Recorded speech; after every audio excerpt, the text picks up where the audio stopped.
Hi, I'm Sheila Hurrigan with the Washington County Heartland Youth Coalition.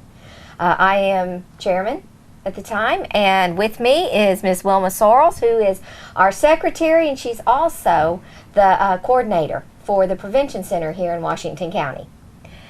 Wilma and I have just come back from a 4-day training session in Nashville, Tennessee on sustainability for the coalition here in Washington County and across the state.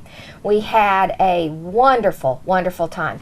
But we're going to kind of do some interaction here. We're going to talk about some of the things that we learned, some new ideas that we're going to be bringing about here in the community, and hopefully some things that the community themselves can get involved with to help the coalition stay as active and vibrant in this county as it has been.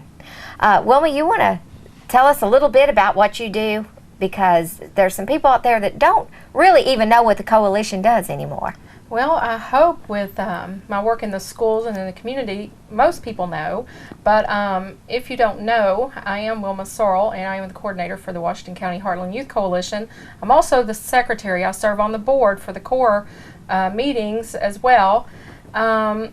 As the coordinator, I work with Isaac Fry, who is the director of the Heartland Youth Coalition, and we are a drug-free communities grant program. We also have several other grants, Kentucky ASAP, the YES, which is the Youth Empowerment System grant, and a few other small grants maybe that we facilitate through the Washington County School Board, who's our fiscal agent. What we do is I basically go in and I teach a lot of different programs in the schools: Too Good for Drugs, Too Good for Violence, K through 8, and some in high school. We do some parenting programs, Strengthening Families programs, which is a 7-week course for families and children. It's to help strengthen those bonds with the children. Also, we facilitate with Sheila through the House of Hope and other agencies with parent-to-parent program, and we teach those normally together. We have a Rise Youth group. There's several students in the high school, many from the middle school through high school, and they work on strategies to help keep the kids and the community safe of Washington County. Some of those that have been involved, before my time, one of the most important things that the Washington County Heartland Youth Coalition has been involved in was to bring about the social host ordinance. Right. And as you know, anything with the Drug-Free Communities Support Grant Program, anytime we create community change, that's a positive in their eyes. So anytime we can put an ordinance into place that would create a safe atmosphere in our community through a more safe practices, that's a positive. What the social host ordinance does in Washington County is it helps strengthen the laws to say that minors cannot be served in an adult's home, cannot be served liquor, alcoholic beverages, because it is illegal for those under 21 to drink, and it's not safe. So it just strengthens that law in our community. Okay, thanks. You do a lot of things in the school, but if I were to ask you, let's just say I don't know anything about the coalition. This is the first time I'm hearing about it. Okay, what would you say some of the strong points of the coalition are?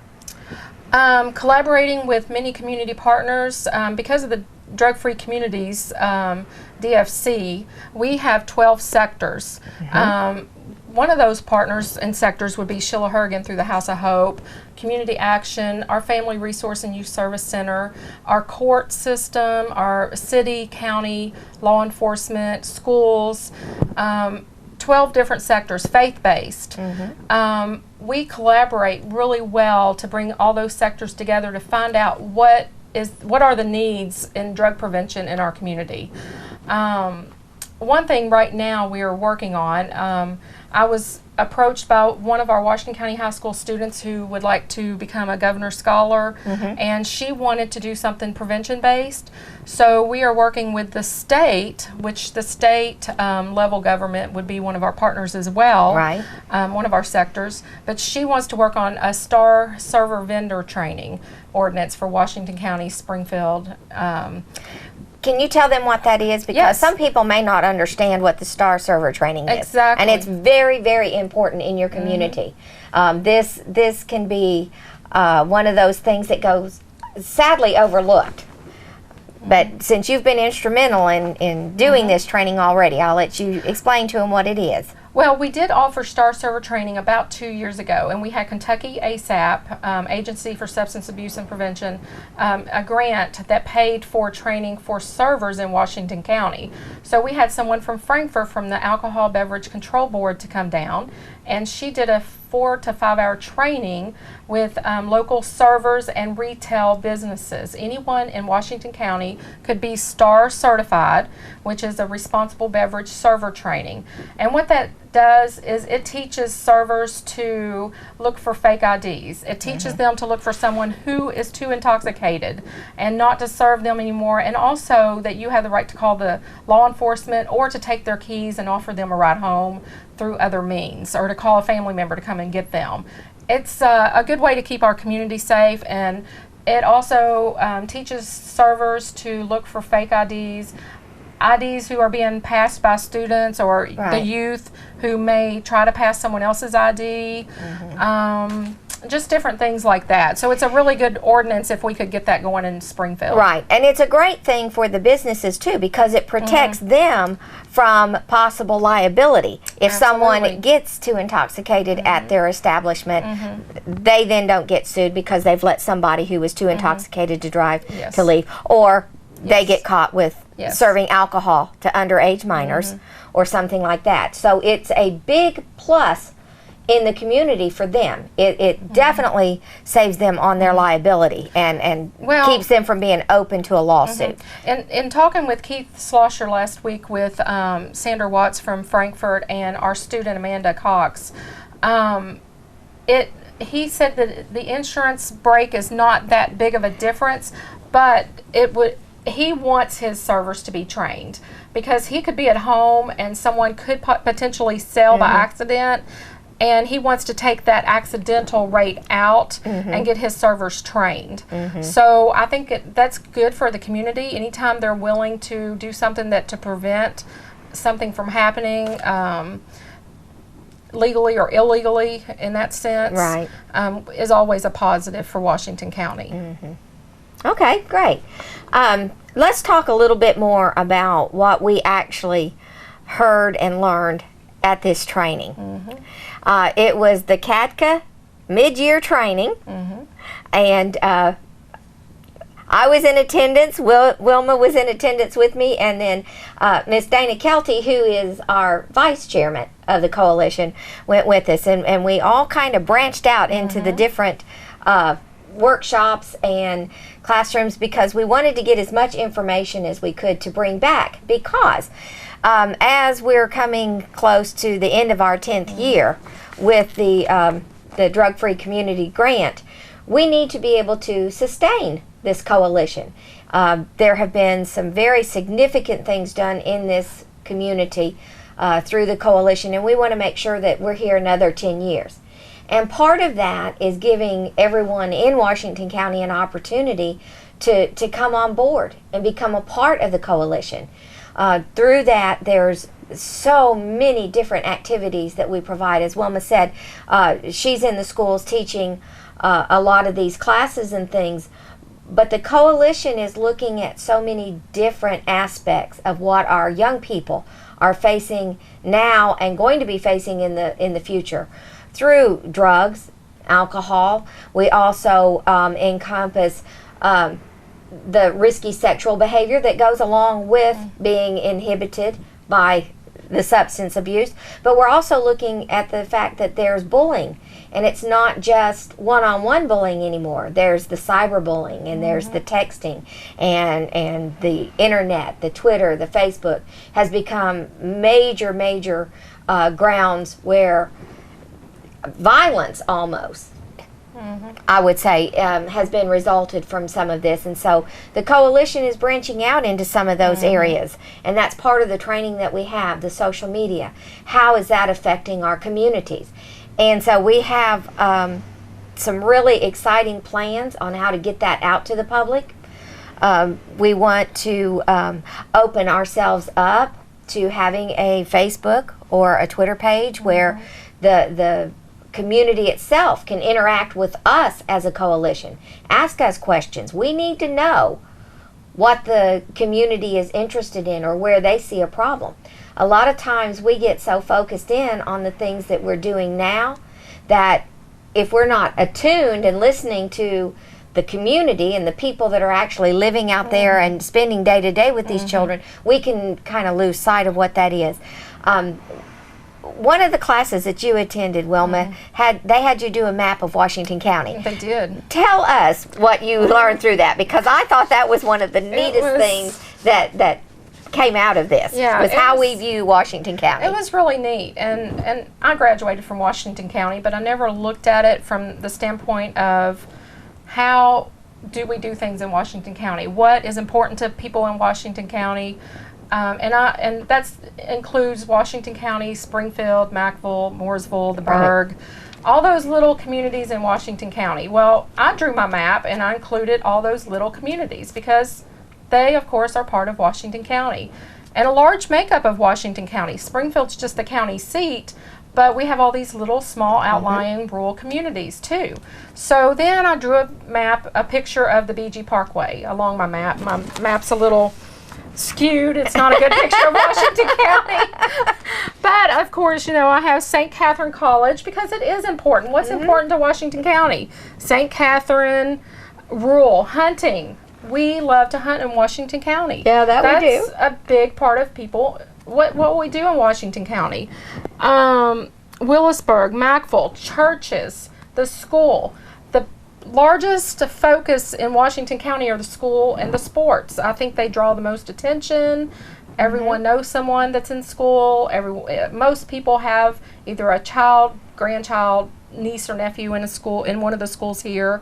It's our focal point. Our schools are our focal point of Washington County.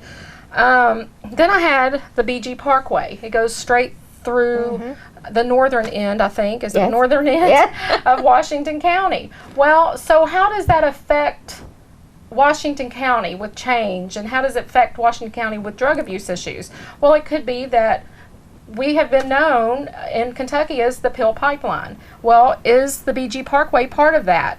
Well, in reading several newspaper reports in the last year or two, that is a factor. The BG Parkway is a factor. It has become like a mini pill mill area. Marijuana. How does being rural affect the growth of marijuana? Well, we know that the more remote you are, the more likely you are to encounter those issues with children. And as I'm out teaching Too Good for Drugs, I know that to be a fact from the students. St. Catherine, you know, that's its own little community of its own, and we need as a coalition to be more mindful of St. Catherine and their needs. And we know that local restaurants and restaurants from out of the county may want to gear more like alcohol drinking towards the college crowd, and we need to look at educating the college crowd a little bit better than what we have been doing as a coalition. So in my map, I encompassed all that, and it was a neat little exercise. And some of the questions I had to ask myself: what are we doing in our map? What are we doing in Washington County? Not just what are we doing in Springfield, what are we doing in Washington County, which includes Mooresville, Mackville, the Burg, Willisburg, St. Catherine, the BG Parkway. Do we have enough law enforcement? Do we need to work closer with state police on policing the BG Parkway? As you know, Washington County is the farthest from all of the state police posts. So is that a hindrance? So we need to maybe use our strategies a little bit more in focusing in on those areas and getting police presence to those areas a little bit more. So those were some questions that I had to ask myself and bring back to the coalition. And as we meet the next couple of months, we'll be answering some of those questions. Right. We're going to take a hard look at some of those. Exactly. And what we need to do. Exactly. Mm-hmm. So. Okay, great. One of the things that came to our attention was that we have several great programs that are going on in the schools, and like you say, we work closely with the police now and have on several ordinances, and we've worked with the MAD organization, Mothers Against Drunk Driving, and we've done some roadblocks and things at different times throughout the year. But we found that what we needed to do was we needed to focus a little bit more on industry. Even though this is a coalition for the youth, which is in our title, and we have an awesome youth group. Our RISE youth group is been honored several times because of their outstanding work that they've done here. In fact, I'll let you tell about that honor here in just a few minutes. They received a phone call while we were in Tennessee. But what we've come to realize is that the industry that's here in Washington County is also starting to suffer. They are having trouble finding good employees who can pass a drug test. So that tells us that the drug problem is widespread, and while we don't need to just focus on the children, maybe we need to extend that out a little bit farther into the community. So that's one of the things that we learned at this training, that we need to broaden our horizons, so to speak, a little bit. Well, maybe some of the strategies that we were talking about at CADCA, and for those of you who may not know what CADCA is, it's Community Anti-Drug Coalitions of America. It's not really a subsidiary, but they do all the trainings for the drug-free community support grant programs. But anyway, what we were talking about with the workforce is it's very vital that we start really working and gearing in towards the workforce development. Because if our workforce is not passing drug screens, then our children are doing without. So it is affecting the children. And I had thought, and I talked to Sheila and Dana about this while we were in Nashville over dinner. We were talking, of course, working dinners and things like that. But I had an idea that I thought, well, why are people just failing drug tests? Why can't we have some sort of a program to bring them back in 6 months, and if they pass it, we could start them into a job, and then get them help along the way to stay off of drugs or the substance abuse that they do have, and give them like a trial period or a grace period and keep retesting. Most people get discouraged because they can't pass a drug test, or something happens and they start using again, but maybe we're not giving them the proper tools in the beginning. Like, well, if you can come back in 3 to 6 months and show that you are not using drugs, we will hire you, but we will keep testing you. It will come out of your paycheck or whatever, and then you give people that start. You give them that hope that there is something after drug abuse or drug use. So we've got to try to work better as a community to get our community workforce ready. And maybe we're looking at this wrong by just tossing those applicants out, because normally they're really good people, but they just have a really bad problem, which is substance abuse. So we really have to look at the person as a whole and try to fix that.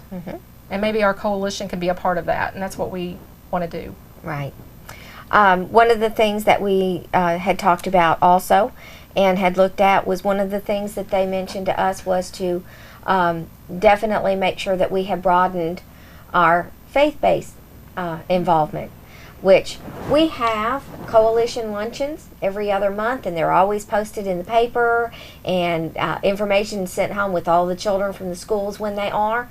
But we're going to try and do more of a mass media type notification when we have our community luncheon, because again, we want the whole community to feel like they are welcome, and we certainly welcome their feedback and what they see they, as a coalition, they would like to see us do to help the communities be drug-free and help our children grow up in safe environments.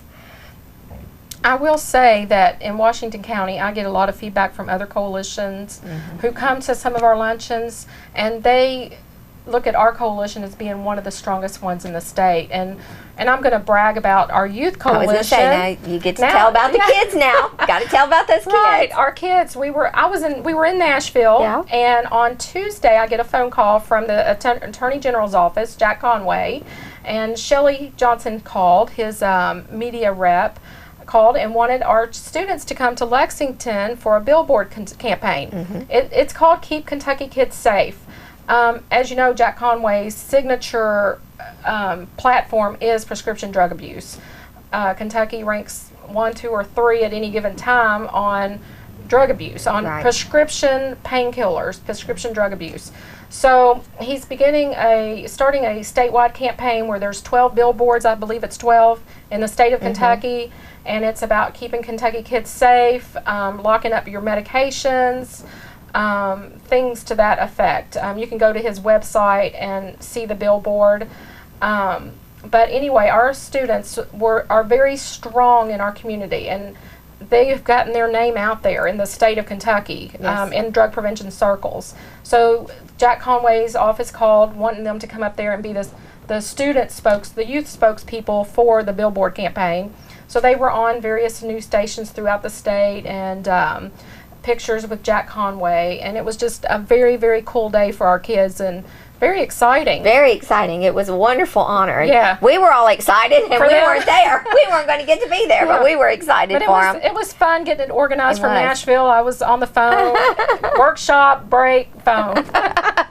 But it was fun, and getting the kids. And one thing about our kids is we need to take something from our kids about how they mobilize. And what I mean, they mobilize by texting, by calling each other, by Facebooking. Hey, we're going to Lexington for this billboard campaign with Jack Conway, with the Attorney General. So how can we use what the kids are doing for the adults? How are we mobilizing the kids like that, but we're having problems with the adults? So we have to figure that out. What are the kids doing right? They're youth, that has something to do with it, but they're just as busy as adults. So we need to maybe get that push going with the adults, and with our community, with our workforce, with our faith-based, with all of our sectors. Oh, we get to be younger. We do. We get to be younger. I can shout 10 years like that. That's right. One of the things that we have here in Washington County that both Wilma and myself and Dana and several in the community have been involved in is the Holiday Assistance Program. We have parenting classes, as Wilma had said. We kind of facilitate these programs throughout the early winter and in the fall months, and it does help with the holiday assistance. We believe here in Washington County that no child should go without some sort of Christmas. Sheila, do you require how many hours for parenting classes for people to be eligible? Well, we require 10 hours of some type of activity. It doesn't have to necessarily be parenting classes. We have parenting classes that we offer, and these are not classes because we think you're bad parents. This is classes that kind of help you look at how you're parenting in a new light, give you some new tools, maybe some ways to handle the Facebook or the texting or the secretiveness of having MySpace and all the things that we're dealing with now with children. So it's not about being bad parents at all. They're actually very fun and entertaining, very energetic programs, a lot of interaction with other parents. But it can be anything. Attending parent-teacher conferences, being part of the PTO, working with Head Start.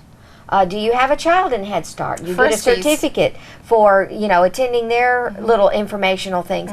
Being a part of Friskies, helping volunteer hours, working at the schools. All of these can go towards your 10 hours that is a requirement to participate in the Holiday Assistance Program. All right, well, Wilma, thank you so much. Welcome. And again, like I said, we're here for our community. If any of you have any questions about the Washington County Heartland Youth Coalition and would like more information or would like to get involved with us, you can definitely get a hold of Wilma or Isaac at the Board of Education here in Washington County, or you can call me here at the House of Hope anytime. Just call. I'll be happy to talk to you about it.